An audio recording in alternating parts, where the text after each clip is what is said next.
Of all the vacuums I picked to do my vacuuming chores, this one has been kind of the one that was shoved off to the side and forgotten about for some time. So this right here is my Rainbow D3c. I have had this in my collection for about a couple years now. I love the thing, don't get me wrong. It's probably one of my favorite canisters in the collection. But I haven't been giving this thing some runtime. But anyway, that's going to change today. As you can see, I got the hose as well as the power brush all connected. And looking back at the videos I've made on this, I don't think I've legitimately made a full house vacuuming video with this thing.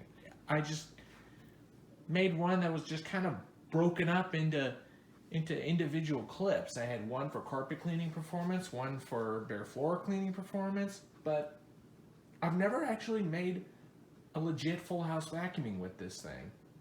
Or at least one by today's standards.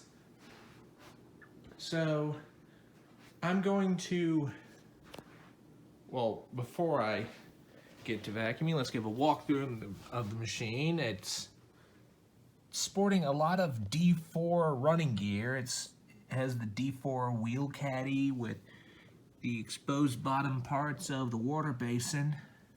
It's got the D4 style onboard tool rack with cord wrap mounted behind. As you can see, I have the original attachments on the tool rack. They are painted brown just to kind of match the color scheme of the machine. And right over here is the power brush. This is Rainbow's first designed power brush that wasn't the Eureka style power brush that they used on much earlier D3 models, as well as the D2s and a bunch of others. There's the model number of the power brush, model R16550C from Cadillac, Michigan. It's a 1.4 amps. And here is the brush roll. Soft bristles with beater bars, a little bit worn out. I'm thinking I'm gonna try to find some replacement beater bars for this thing because these things are quite worn out, but they still work pretty good. It's got a metal bottom plate. This was a very well built power brush for the time. You see it's got little wheels in the back, no front wheels though. You see these screws here don't match. I want to say that is the original screw and that one was just a replacement that the past owner had just thrown on here just to hold the bottom plate in place. But anyway, I'm going to go ahead and cut away and fill the water basin up and we'll get to full house vacuuming. All right, the basin's all filled up. We're just at the tip of the little water line mark. So let's go ahead and set the motor unit down on the basin.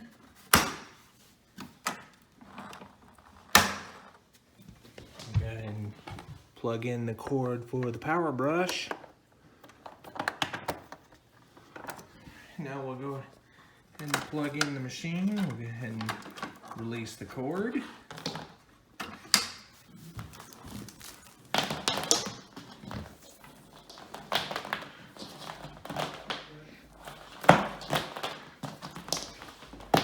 Cord is somewhat long. It's not definitely not the longest, but it is a canister. I think the length of the hose will kind of make up for that. But anyway, let's go ahead and get going here.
Very smooth and quiet.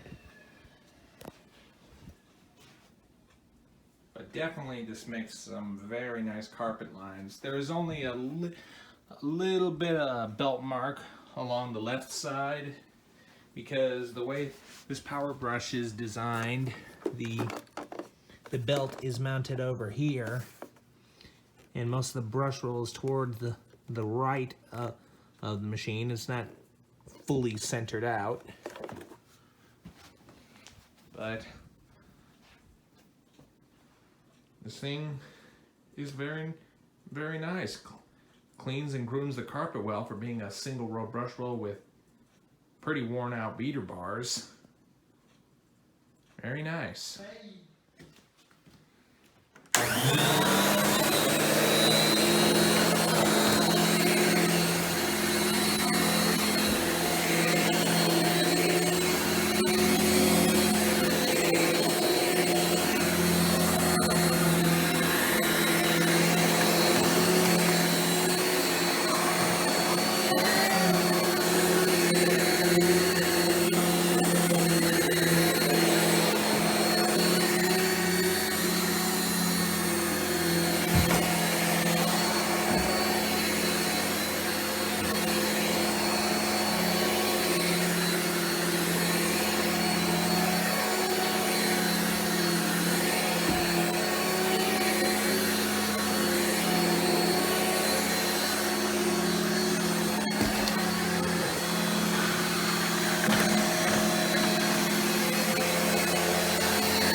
Just for a little bit of bonus footage, I also decided to take it down to the first floor and do a little vacuuming down here.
Also, since this vacuum doesn't have the highest of suction, I honestly feel comfortable using this on my little welcome mat right down here. The only thing I like to do is put the carpet selector below just so it doesn't take up the rug with it.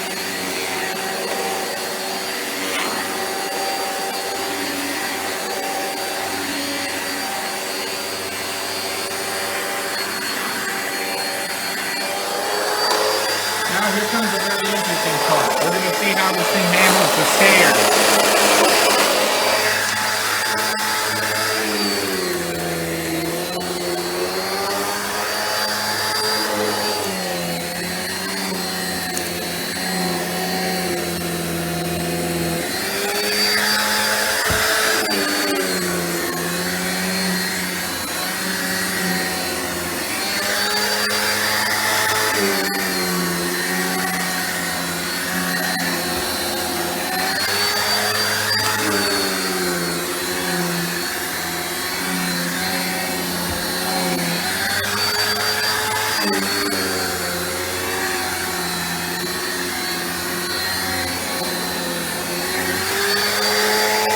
Let me go ahead and bring the motor unit as close to the stairs as I can get. I predict I'm probably going to be running out of hose before I get to the very top.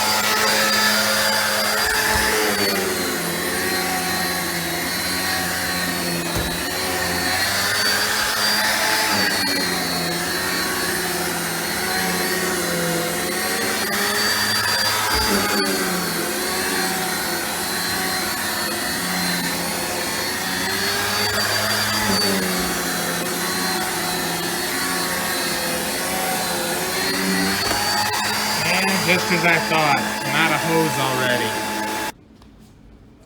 Alright. Time for plan B.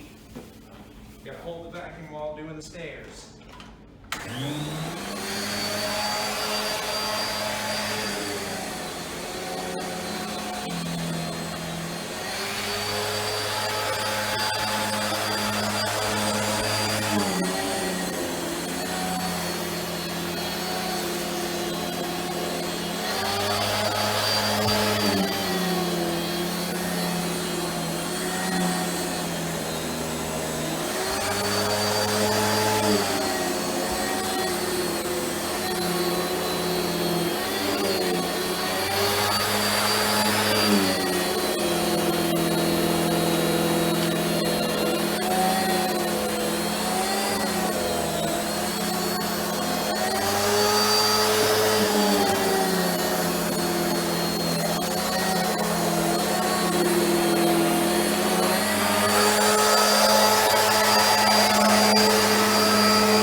All right, now that the full house vacuuming is finished, let's go ahead and unhook the hose.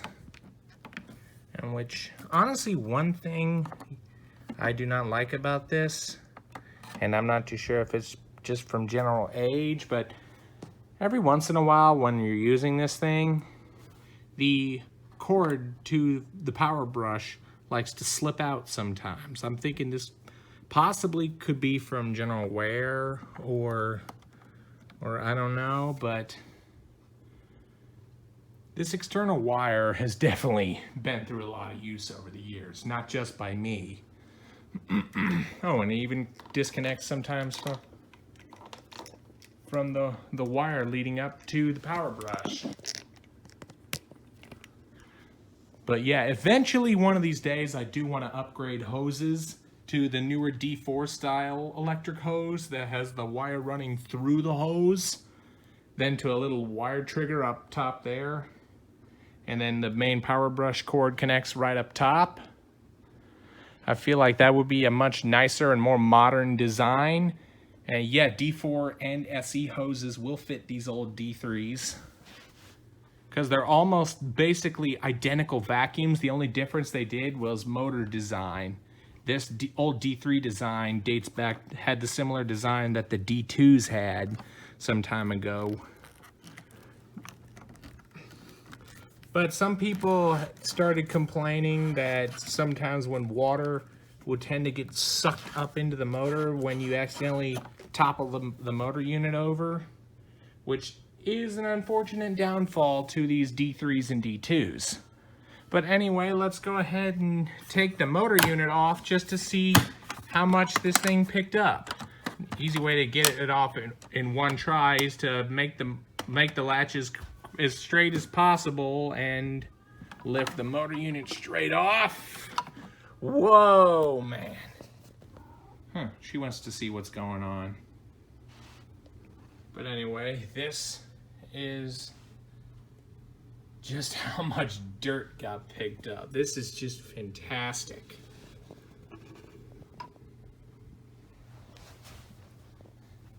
And sometimes every so often, some of the water will get trapped around the gasket up top there. So it is an unfortunate thing. But yeah, even some of the newer rainbows had this issue. Sometimes the gasket doesn't fully seal around the dirt bin. So, and one simple way to get rid of this dirt is to just dump it all away.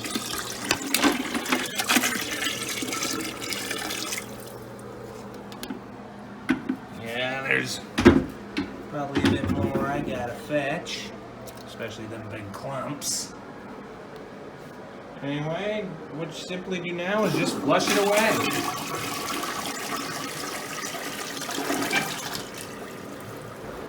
Next, what I'm going to go ahead and do is kind of rinse the basin out.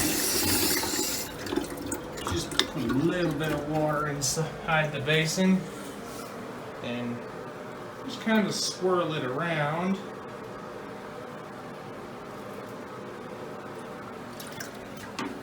Dump some of the dirt into the toilet here. Yeah, there's a look from the underside. I might want to get some paper towels and